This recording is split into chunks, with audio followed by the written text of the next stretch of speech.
नमस्कार, आप सभी दर्शकों का बहुत बहुत स्वागत है एक बार फिर से हमारे YouTube चैनल संगीता जी सम्राट में।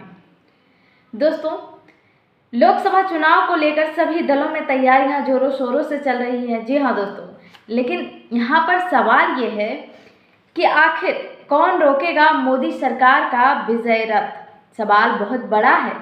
उत्तर प्रदेश की 80 लोकसभा सीटों पर लगातार भाजपा एक के बाद एक तगड़ी जीत हासिल करके अपनी जीत का रथ बरकरार रखे हैं। इस बीच चर्चा इस बात की भी हो रही है कि उत्तर प्रदेश के 80 लोकसभा सीटों में भाजपा का नुकसान करने के लिए कौन आगे आएगा।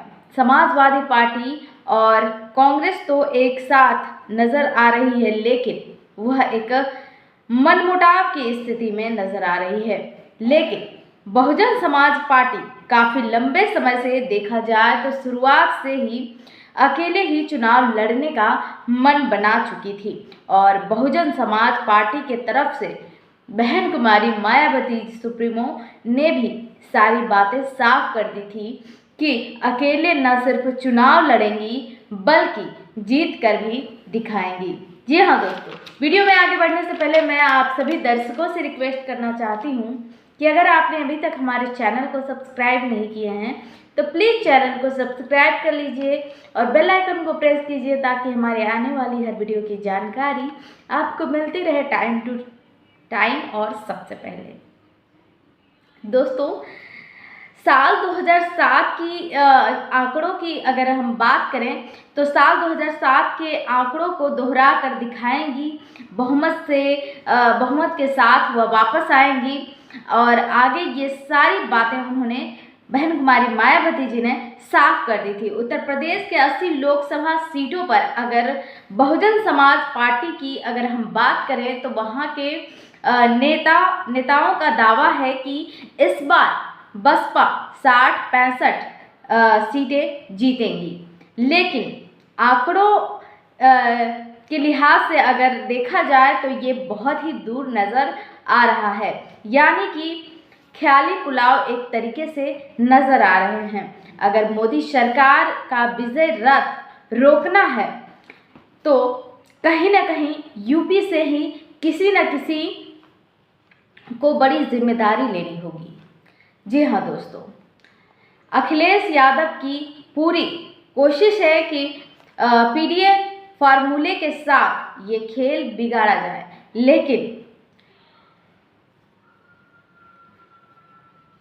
हम बात कर रहे हैं साल 2019 की। जी हाँ दोस्तों, चुनावी नतीजे की तो मायावती बसपा के साथ सपा के साथ गठबंधन में रहते हुए 10 सीटें निकाल पाने में कामयाब रही, लेकिन हम 2004 या 2009 के नतीजे देखें तो वे कुछ अलग ही बात दोहराते हैं।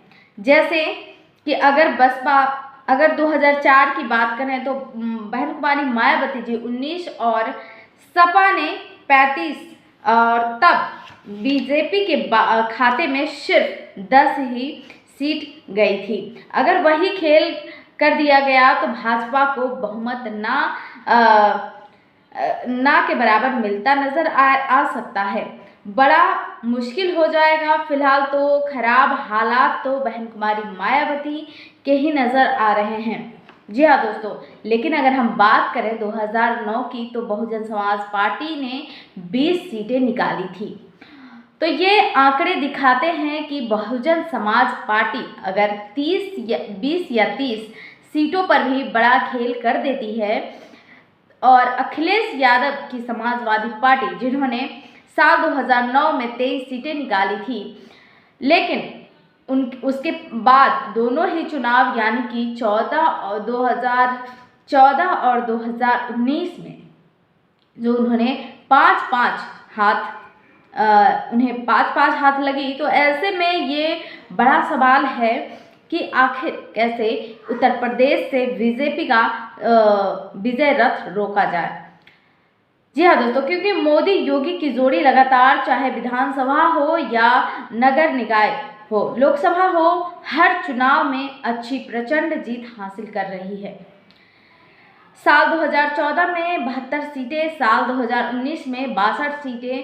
तो ऐसे करके ये आंकड़ा होता है 272 का, वो बीजेपी को कहीं ना कहीं उत्तर प्रदेश से ही मिल जाती है। अब उत्तर प्रदेश में विपक्ष कमजोर हो चुका है। अखिलेश यादव का साथ एक एक करके सभी साथियों ने छोड़ दिया है। लगभग जयंत चौधरी, ओम प्रकाश राजभर, संजय निषाद की बात कर लें, अब पल्लवी पटेल भी नाराज बताई जा रही हैं। बीजेपी भी साथ थी तो बीएसपी भी साथ थी, तो वो कहीं ना कहीं वो भी अलग हो गई है। कांग्रेस के साथ बातचीत भी ज़्यादा नहीं हो पा रही है।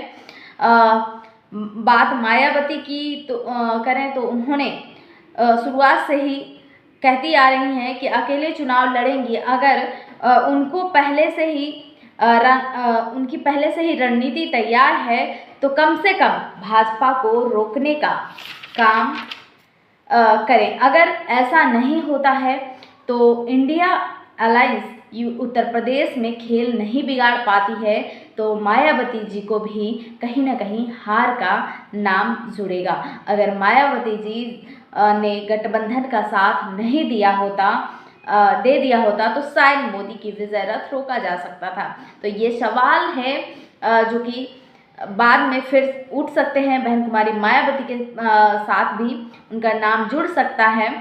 और अब देखते हैं मायावती जी 80 लोकसभा सीटों पर क्या बड़ा खेल करती हैं। तो दोस्तों, वीडियो में इतना ही। आप अपनी राय हमें कमेंट सेक्शन में ज़रूर बताएं और लोकसभा सीटों पर आखिरकार किसकी विजय होगी, ये आप हमें अपनी राय ज़रूर बताएं। जल्द मिलेंगे अन्य किसी वीडियो के साथ। तब तक के लिए आप सभी दर्शकों का बहुत बहुत धन्यवाद। जय भारत, जय संविधान।